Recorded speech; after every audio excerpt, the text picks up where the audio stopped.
नमस्कार दोस्तों, मैं हेमंत प्रजापति एडवांस क्लासेस के यूट्यूब मंच पर आपका हार्दिक स्वागत करता हूं। जैसा कि हमने बात करी थी सेल के बारे में, आज हम समझेंगे यहाँ पर पोषक तत्वों के बारे में कि पोषक तत्व न्यूट्रिएंट्स क्या होते हैं। सबसे पहले जानना जरूरी है पोषक तत्वों में कि पोषक तत्व क्या होते हैं। तो एक जनरल सा क्वेश्चन कि पोषक तत्व क्या है, तो सबसे पहले पोषक तत्वों की जानकारी में बताया जाता है कि पोषक तत्व वे सभी तत्व कहलाते हैं जो किसी भी जीव, जो नहीं है केवल मानव के बारे में बात कर रहे हैं हम, पृथ्वी पर जितने भी जीव जंतु हैं उन सभी के शरीर में जितनी भी जैविक क्रियाएं होती है वो सभी क्रियाएं केवल और केवल किस माध्यम से होती है? पोषक तत्वों के माध्यम से होती है। तो पोषक तत्व वे सभी तत्व होते हैं जिनको हम डेली रूटीन में यूज करते हैं खाने के लिए, भोजन के लिए। तो प्रत्येक जीव जंतुओं में जैविक क्रियाओं जो संपन्न होगी वो केवल और केवल किसके माध्यम से होगी? पोषक तत्वों के माध्यम से होगी। तो आज का हमारा जो टॉपिक है वो रहेगा पोषक तत्व।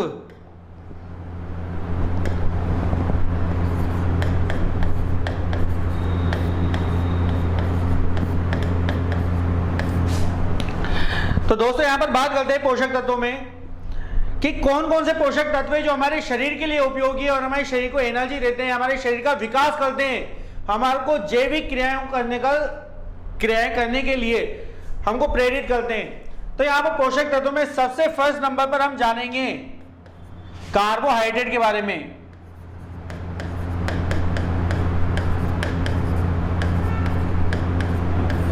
कार्बोहाइड्रेट, तो कार्बोहाइड्रेट के बारे में बात की जाए तो हमारे पोषक तत्वों में सबसे इंपॉर्टेंट है कार्बोहाइड्रेट। कारण यह है कि कार्बोहाइड्रेट जो है हमारे शरीर को काफी ऊर्जा देता है।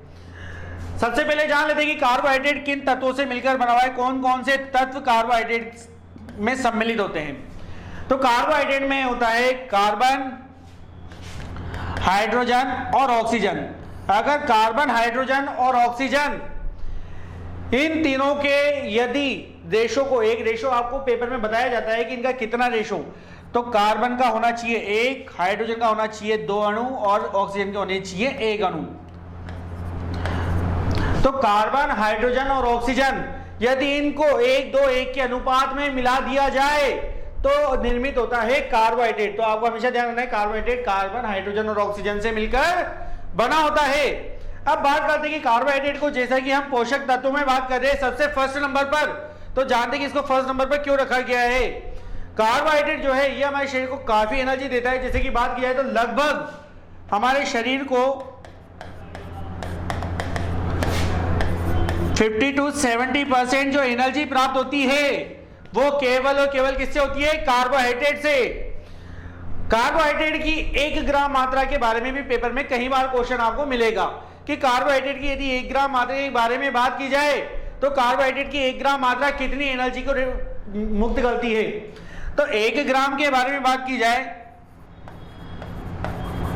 कि कार्बोहाइड्रेट की 1 ग्राम मात्रा से कितनी एनर्जी प्राप्त होती है, तो यहां पर प्राप्त होती है लगभग 4.2 किलो कैलोरी। तो कार्बोहाइड्रेट की 1 ग्राम मात्रा देती है 4.2 किलो कैलोरी, 4.2 किलो कैलोरी ऊर्जा आपको उपलब्ध कराएगी। इसके अलावा पेपर में एक और क्वेश्चन आता है कि निम्न में से यदि भोजन को गर्म कर दिया जाए तो भोजन में से क्या नष्ट हो जाता है। तो आप सब जानते होंगे जब भी हम भोजन को गर्म करते हैं तो भोजन में से विटामिन नष्ट हो जाते हैं, और उसमें भी बात की जाए कौन सा विटामिन, तो विटामिन सी नष्ट हो जाता है भोजन को गर्म करने पर। लेकिन यदि बात की जाए क्वेश्चन के बारे में, किस टाइप से क्वेश्चन आप लोगों से जाना जाता है, तो वहां पर आपसे जानना चाहेगा कि यदि भोजन को बनाकर अधिक दिनों तक के लिए सुरक्षित रख दिया जाए, जैसे कि आज हमने भोजन को सुबह बनाया, उसी भोजन को हम शाम को भी खा रहे हैं, अगले दिन भी खा रहे हैं और अगले दिन भी खा रहे हैं, तो भोजन में से क्या नष्ट होता चला जाएगा। तो भोजन को जैसा कि हम बनाते हैं और बनाने के बाद जैसे जैसे हम उस भोजन को क्या करते हैं, अधिक दिनों तक रखते हैं सुरक्षित, तो भोजन में से धीरे धीरे क्या समाप्त हो जाएगा? कार्बोहाइड्रेट समाप्त होता चला जाएगा। तो आपको ध्यान रखना है कि भोजन को सुरक्षित रखने पर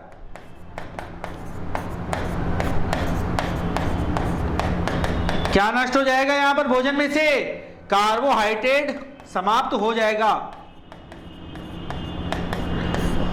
ठीक है, फिर अब यहां पर बात करते हैं आगे कार्बोहाइड्रेट के बारे में कि कार्बोहाइड्रेट जो है, अगर इसकी कार्बोहाइड्रेट के बारे में कि अगर इसकी 1 ग्राम मात्रा कितनी एनर्जी देती है, 4.2 किलो कैलोरी, तो ये हमारे शरीर को काफी एनर्जी दे रहा है। अगर कोई व्यक्ति अधिक दिनों तक उपवास धारण करता है, किसी व्यक्ति को जैसे कि मान लेते हैं कि तत्कालीन ऊर्जा की आवश्यकता पड़ती है, करंट एनर्जी की आवश्यकता पड़ती है, जैसे मान लो कोई व्यक्ति रन कर रहा है, कई बार आप लोगों ने देखा होगा कि सूर्य की गर्मी में जो गर्मी के दिन होते हैं वहां पर कई बार लोग गर्मी से बेहोश हो जाते हैं। तो इस कंडीशन में क्या होता है कि गर्मी से बेहोश हो रहे हैं, उनके शरीर में किसी कमी हो रही कार्बोहाइड्रेट की, तो उन व्यक्तियों को डायरेक्ट एक प्रोडक्ट पिलाया जाता है। जैसे कि ब्लड डोनेट कैंप में आप लोगों ने देखा होगा, जब भी ब्लड डोनेट कैंप में हम जाते हैं तो ब्लड डोनेट कैंप में जैसे हमने ब्लड डोनेट किया, ब्लड डोनेट करने के बाद क्या देता है, आपको एक प्रोडक्ट देता है। आपको कोई भी एक प्रोडक्ट ऐसा दिया जाएगा जिससे आपके शरीर को क्या मिल जाए, कार्बोहाइड्रेट प्राप्त हो जाए। तो आपको ध्यान रखना है कि किसी भी व्यक्ति को तत्कालीन ऊर्जा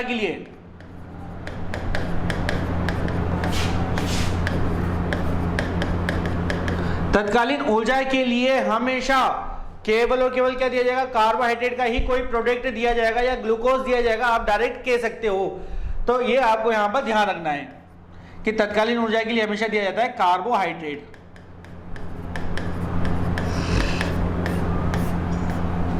अब आपसे जानना चाहता है कि कार्बोहाइड्रेट जो है हमारे जो भोजन है, उन भोजन में सबसे अधिक मात्रा कार्बोहाइड्रेट की किस पदार्थ में, किस तत्व में उपस्थित होती है, कौन से भोजन में उपस्थित होती है। तो कार्बोहाइड्रेट की सर्वाधिक मात्रा के बारे में बात की जाए तो वो प्राप्त होती है हमें शहद से। इसके अलावा कार्बोहाइड्रेट हमको प्राप्त होता है गन्नों से, शुगर केन से। इसके अलावा आलू भी बहुत अच्छा स्रोत है और इसके स्रोत है चावल। तो ये कार्बोहाइड्रेट के बहुत अच्छे स्रोत है। जैसा कि आप लोगों ने देखा होगा कि जैसे ही गर्मियों का सीजन आने लगता है तो हमारे आसपास कितने जो है जूस मिलते हैं गन्ने का। तो ये क्या करते हैं, गर्मियों में हमको कार्बोहाइड्रेट की मात्रा उपलब्ध कराते हैं, इस वजह से ऐसा है। तो कार्बोहाइड्रेट में आपको ध्यान रखना है कि कार्बोहाइड्रेट जो है शहद, गन्ना और आलू और चावल से हमको बहुत अच्छी मात्रा में प्राप्त होता है। अब थोड़ा सा आगे जानते हैं कि कार्बोहाइड्रेट के जो है टाइप किस टाइप से होते हैं, कितने प्रकार के होते हैं कार्बोहाइड्रेट। तो चलो समझते हैं कार्बोहाइड्रेट के टाइप्स के बारे में। देखो यहाँ पर कुछ कार्बोहाइड्रेट आप लोगों को बताया गया है, जैसे कि यहाँ पर कार्बोहाइड्रेट, इनके सामान्य नाम क्या है और इनमें कुछ प्रमुख बात क्या है। तो सबसे पहले कार्बोहाइड्रेट में आप लोगों को बताया गया है ग्लूकोज के बारे में। तो ग्लूकोज जो है होता क्या है ये, तो ग्लूकोज जो है बिल्कुल सरल शर्करा है, जिसे हम रक्त शर्करा भी कहते हैं। जैसे कि आप लोगों ने देखा होगा, कई बार आप लोगों ने सुना भी होगा कि किसी भी व्यक्ति के शरीर में यदि ग्लूकोज की मात्रा बढ़ जाए तो ग्लूकोज की मात्रा बढ़ने पर क्या प्रॉब्लम होती है, कौन सी बीमारी होती है। तो जब भी व्यक्ति में ग्लूकोज की मात्रा बढ़ जाती है, रक्त में ग्लूकोज की मात्रा बढ़ जाती है, तो बीमारी होती है डायबिटीज, मधुमेह कहते हैं जिसे हम, वो बीमारी होती है। तो आपको ध्यान रखना है कि ग्लूकोज जो है क्या होती है, एक प्रकार की रक्त शर्करा है जो रक्त में उपस्थित होती है, सरल शर्करा के नाम से इसको जाना जाता है। और यदि बात की जाएगी ग्लूकोज की जानकारी सबसे पहले किससे लगाई गई थी, तो ये अंगूर से सबसे पहले प्राप्त किया गया था। अब बात की जाए यहाँ पर सेकेंड नंबर पर फ्रैक्टोज के बारे में। तो फ्रैक्टोज जो है जिसे लेवलोज के नाम से भी जाना जाता है, सबसे मीठी शर्कराओं की श्रेणी में आती है। कई बार क्या होता है, आप लोगों से जानना चाहता है क्वेश्चन में कि निम्न में से सबसे मीठी शर्करा कौन सी है। सबसे मीठी शर्करा की जब भी बात होती है तो आपको ध्यान रखना है कि फ्रैक्टोज जो है सबसे मीठी शर्कराओं की श्रेणी में आती है और इससे ज्यादा मीठा कोई दूसरी शर्करा नहीं होगी। फ्रैक्टोज जो है ये कहां से प्राप्त होती है, तो आपको ध्यान रखना है कि फ्रैक्टोज जो है इसे फल शर्करा कहते हैं। कई सारे फलों में ये पाई जाती है, इसलिए इसको फल शर्कराओं के नाम से जाना जाता है। फिर आगे बात की जाए कि शहद और फलों में ये पाई जा रही है, मैं आपको बता चुका हूं। तीसरे नंबर पर आते हैं, तो जैसा कि आपको दिख रहा है यहाँ पर थर्ड नंबर पर माल्टोज, काफी इंपोर्टेंट शर्करा है जिसे कहा जाता है माल्ट शर्करा। माल्टोज जो है डाइजेशन के टॉपिक में मैंने आपको बताया था कि हमारे जो लार होती है इसके अंदर भी माल्टोज जो है पाया जाता है एंजाइम के रूप में। तो ये माल्टोज शर्करा जो होती है माल्ट शर्करा कहलाती है, जो कि अनाज और धान से ये अच्छी मात्रा में प्राप्त होती है। जो धान होता है, चावल होता है, उसमें ये अच्छी मात्रा में उपस्थित होता है। बात की जाए फोर्थ नंबर पर, फोर्थ नंबर पर हमारे पास यहां पर है सुक्रोज। तो सुक्रोज के बारे में बात की जाए तो सुक्रोज को कहा जाता है यहाँ पर टैविल शर्करा या प्रतीप शर्करा कहा जाता है सुक्रोज को। ये सुक्रोज का नाम है, टेबिल शर्करा। इसके अलावा सुक्रोज कहां से प्राप्त होती है? तो सुक्रोज जो है ये आपको प्राप्त होगी गन्ने से, गुड़ से, चीनी से, इन पदार्थों से ये आपको प्राप्त होती है। 5वें नंबर पर आते हैं, तो 5वें नंबर पर यहां पर आपको दिख रहा होगा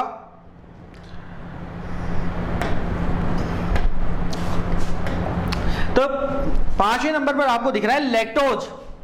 लैक्टोज के बारे में बात किया तो इसे लैक्ट शर्करा कहा जाता है, इसे कहा जाता है दूध शर्करा। दूध में ये पाई जाती है, तो ये दूध में उपस्थित है, आपको ध्यान रखना है। इसके अलावा ये जो है लैक्ट शर्करा है, जो कि क्या है, दूध शर्करा के नाम से भी जानी जाती है। फिर आ जाते हैं सबसे लास्ट, तो लास्ट हमारे पास कौन सी बच रही है यहां पर? तो लास्ट हमारे पास है ग्लैक्टोज। ग्लैक्टोज जो है हमारे मस्तिष्क के लिए काफी ज्यादा उपयोगी है। हमारे मस्तिष्क में जो ऊर्जा का संचालन है या ऊर्जा जो बनी हुई है वो किसके माध्यम से है? ग्लैक्टोज। मतलब हमारे मस्तिष्क को जो सभी कार्बोहाइड्रेट में ऊर्जा देते हैं सभी कार्बोहाइड्रेट, लेकिन हमारे मस्तिष्क को ऊर्जा कौन सा कार्बोहाइड्रेट देता है? ग्लैक्टोज। इसी वजह से इसको किस नाम से जाना गया है? इसे जाना गया है मस्तिष्क शर्करा के नाम से, और ये पाई भी जाती है हमारे मस्तिष्क में भी। आपको ध्यान रखना है, ये मस्तिष्क में उपस्थित होती है। तो ये हमने कार्बोहाइड्रेट के बारे में बात की जाए। टाइप्स ऑफ कार्बोहाइड्रेट के बारे में बात करते हैं कि कार्बोहाइड्रेट के कितने प्रकार होते हैं। तो मुख्य रूप से कार्बोहाइड्रेट के जो प्रकार के बारे में बात की जाए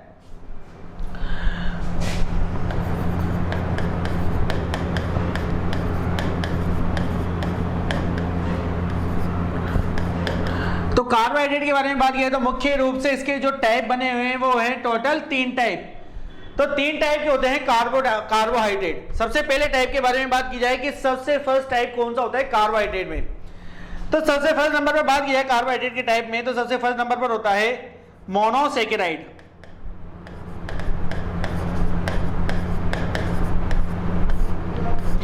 ये आपको ध्यान रखना है कि फर्स्ट टाइप कौन सा होता है इसका, मोनोसेकेराइड। सेकंड टाइप के बारे में बात की जाए तो सेकंड टाइप के बारे में बात की जाए तो सेकंड टाइप इसका कहलाता है डाइसेकेराइड। सेकंड टाइप कहलाता है इसका डाइसेकेराइड के नाम से, आपको ध्यान रखना है। और तीसरे नंबर पर यदि बात की जाए तो तीसरे नंबर पर जो इसका टाइप होता है, इस तीसरे टाइप को कहा जाता है पॉलीसेकेराइड।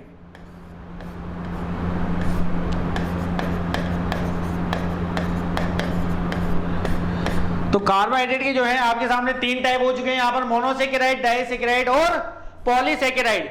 सबसे पहले जानते हैं कि इनकी क्या प्रमुख खास बातें, तो हम इनको बिल्कुल ट्रिक के माध्यम से समझेंगे।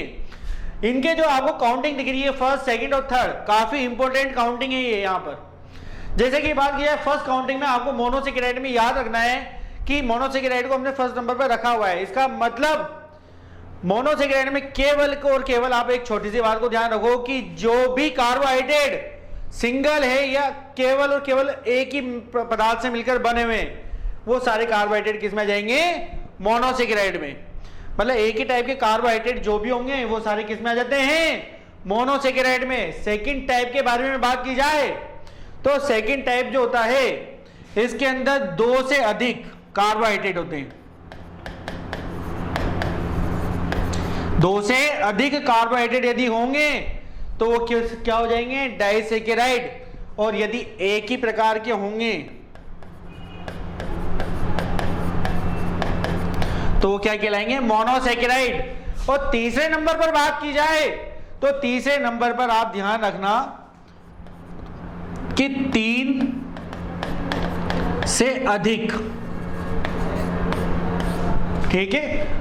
डाइसेकेराइड में आपको याद रखना है, सॉरी 2 से अधिक नहीं, डाइसेकेराइड में आप छोटी सी बात को ध्यान रखो कि 2 मोनोसेकेराइड मिलकर 2 मोनोसेकेराइड,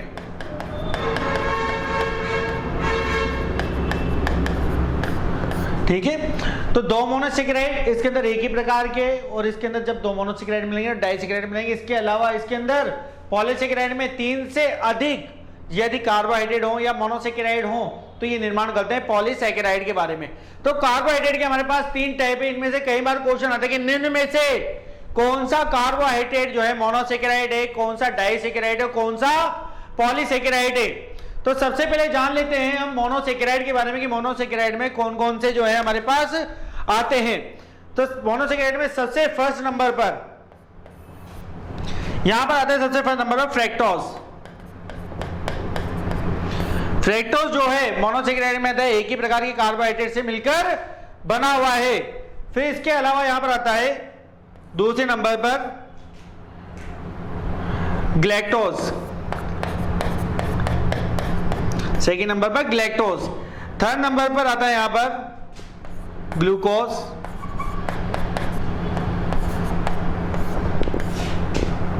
और तीसरे नंबर फोर्थ नंबर पर आता है राइबोज। तो ये सभी जो हैं, फ्रैक्टोज हुए, ग्लैक्टोज हुए, ग्लूकोज हुआ या राइबोज हुआ, ये सभी के सभी क्या हैं, एक ही प्रकार के कार्बोहाइड्रेट से मिलकर बने हुए हैं, इसलिए ये क्या हैं, सारे के सारे मोनोसेकेराइड की श्रेणी में आते हैं। अब बात की जाए यहां पर सेकेंड नंबर पर, तो सेकेंड नंबर पर जैसा कि मैंने आपको बताया कि यहां पर दो मोनोसेकेराइड को यदि मिला दिया जाए तो क्या बन जाता है, डाइसेकेराइड बन जाता है। तो हम बात करते हैं कि कौन कौन से मोनोसेकेराइड को मिलाकर क्या बनता है।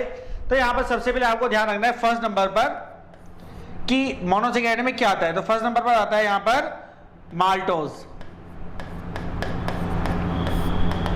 अब माल्टोज के बारे में बात की जाए कि माल्टोज के अंदर क्या उपस्थित होता है, कौन कौन से मोनोसेकेराइड मिले होते हैं। तो यहां पर हम इसके बारे में बात की जाए तो माल्टोज के अंदर मिला होता है, यहां पर लिख लेंगे हम ग्लूकोज प्लस ग्लूकोज। तो ग्लूकोज प्लस ग्लूकोज मतलब दो मोनोसेकेराइड मिलकर क्या बना रहे हैं, माल्टोज बना रहे हैं। और ये माल्टोज जो है किस में आ जाता है, डाइसेकेराइड के अंतर्गत आ जाता है। फिर बात की जाए कि इसके अलावा और सेकंड नंबर पर क्या होता है, तो सेकंड नंबर पर यहां पर आता है सुक्रोज। तो जनरल सी बात है कि सुक्रोज जो है ये भी दो या दो से अधिक मोनोसेकेराइड से मिलकर बना होगा। जानते हैं कि कौन कौन से मोनोसेकेराइड इसके अंदर उपस्थित होते हैं। तो सुक्रोज जो है आपको ध्यान रखना है कि ये बना हुआ है, इसमें मिले होते हैं ग्लूकोज और फ्रैक्टोज। तो ग्लूकोज और फ्रैक्टोज को यदि मिला दिया जाए तो आपको क्या प्राप्त होगा, यहां पर आपको प्राप्त हो जाएगा सुक्रोज। फिर इसके अलावा और कौन सा होता है डाइसेकेराइड के अंदर, तो डाइसेकेराइड में तीसरे नंबर पर बात की जाए, तीसरे नंबर पर होता है यहां पर लैक्टोज। तीसरे नंबर पर कौन सा होता है, लैक्टोज, जिसे हमने क्या कहा था, इसे हमने कहा था लेक्त शर्करा, या इसे हमने जाना था दूध शर्करा के नाम से, जो कि उपस्थित होता है दूध के अंदर। यह भी दो प्रकार के मोनोसेकेराइड से मिलकर बना हुआ है और जानते किस किस से मिलकर बना होता है। तो लैक्टोज जो है इसमें उपस्थित होता है ग्लूकोज प्लस ग्लैक्टोज। तो ग्लूकोज प्लस ग्लैक्टोज से मिलकर हमारा बनता है लैक्टोज, जो कि किस श्रेणी में आता है, डाइसेकेराइड में आता है। अब बात करें तीसरे नंबर पर पॉलीसेकेराइड के बारे में, तो पॉलीसेकेराइड में आपको केवल इतना सा ध्यान रखना है कि दो मोनोसेकेराइड से अधिक यदि होंगे तो वो किस श्रेणी में आ जाएंगे, पॉलीसेकेराइड की श्रेणी में आ जाएंगे। तो पॉलीसेकेराइड को हम देखते हैं नेक्स्ट पेज में कि कौन कौन से जो है पॉलीसेकेराइड के अंतर्गत आते हैं। पॉलीसेकेराइड के अंतर्गत आते हैं हमारे पास तीन प्रमुख पार्ट, कौन कौन से, तो पॉलीसेकेराइड,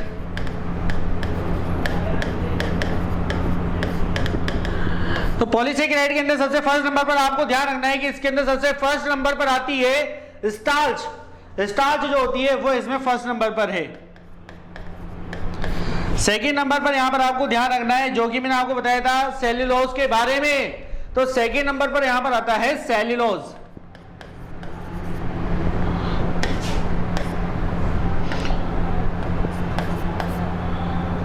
सॉरी, तो यहां पर सेकंड नंबर पर क्या लिखना है हमको, सेल्यूलोज के बारे में बताया गया है सेकंड नंबर पर। और तीसरे नंबर पर यदि बात की जाए तो तीसरे नंबर पर यहां पर आता है इन्यूलिन। तीसरे नंबर पर कौन सा आता है, इन्यूलिन। तो यहां पर ये तीन प्रमुख जो हैं आपको ध्यान रखना है पॉलीसेकेराइड, और ये किससे बनकर मिलकर बने हुए हैं, तो ये दो से अधिक मोनोसेकेराइड यदि मिल जाएंगे तो क्या बनाएंगे पॉलीसेकेराइड। पॉलीसेकेराइड में सबसे फर्स्ट नंबर पर आपको याद रखना है कि सबसे फर्स्ट आता है स्टार्च, सेकंड नंबर पर आपको याद रखना है सेल्यूलोज, और यदि बात की जाए तो आपको ध्यान रखना है थर्ड नंबर पर इन्युलिन के बारे में। तो ये हो गया हमारे कार्बोहाइड्रेट के प्रमुख टाइप्स। 3 टाइप्स हमने यहां पर देखे, सबसे पहला मोनोसेकेराइड, फिर डाइसेकेराइड, फिर पॉलीसेकेराइड। तो बात करेंगे यहां से आगे हम सेकंड प्रकार के पोषक तत्व के बारे में। ये हमने जाना कार्बोहाइड्रेट की कुछ प्रमुख खास बातों को। तो दोस्तों आज के लिए बस इतना ही, हम मिलते हैं नेक्स्ट क्लास में नेक्स्ट टॉपिक के साथ, तब तक के लिए धन्यवाद।